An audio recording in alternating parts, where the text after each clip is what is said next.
আজ আমরা এসেছি প্যারিসের কাছেই এক মধ্যযুগীয় রূপকথার শহরে, যার নাম মোরে সুর লোয়াং।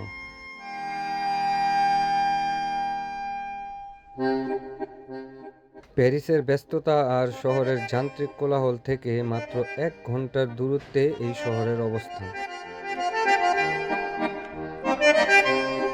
আমাদের ড্রাইভিং ডিস্টেন্স 1 ঘন্টা, আমরা চলে আসছি।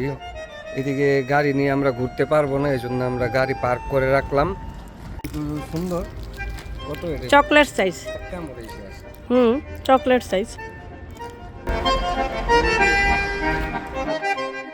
শহরের প্রবেশপথেই আপনাকে স্বাগত জানাবে দ্বাদশ শতাব্দীর পাথরের প্রাচীন তোরণ পথ দো বুরগঞ্জ এবং পথ দো সামোয়া।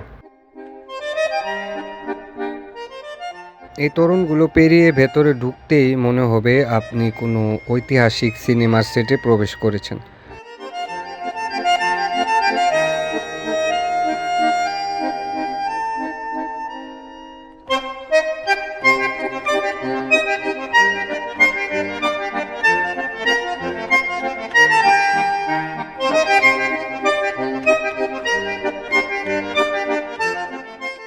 পাথরে বাধাই করা ছোট ছোট গলি, ঐতিহ্যবাহী কাঠের ফ্রেমের বাড়ি এবং শান্ত নদী আপনাকে মনমুগ্ধ করে রাখবে।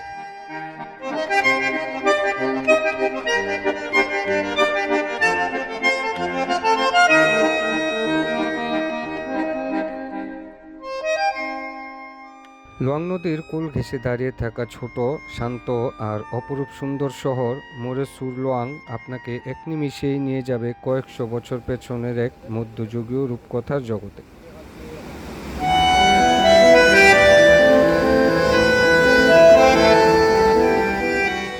এই শহরের মূল জাদুকরী সৌন্দর্য লুকিয়ে আছে এর ঐতিহাসিক সেতু পো দো মোরে।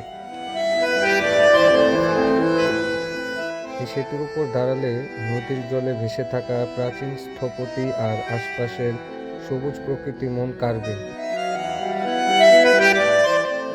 ঠিক এই সৌন্দর্যেরই প্রেমে পড়েছিলেন বিখ্যাত চিত্রশিল্পী আলফ্রেড সিসলে।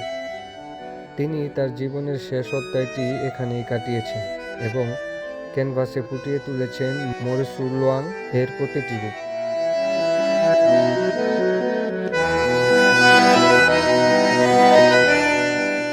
সিসলের আঁকা ছবিগুলোর স্থান চিনে চিনে পুরো শহর পায়ে হেঁটে ঘুরে দেখার আলাদা এক আনন্দ রয়েছে।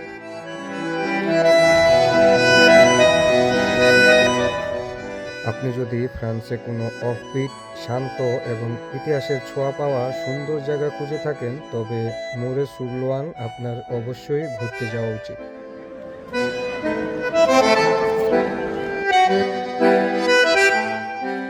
উইকেন্ডের একদিনের ভ্রমণের জন্য এর চেয়ে নিখুঁত আর কিছুই হতে পারে।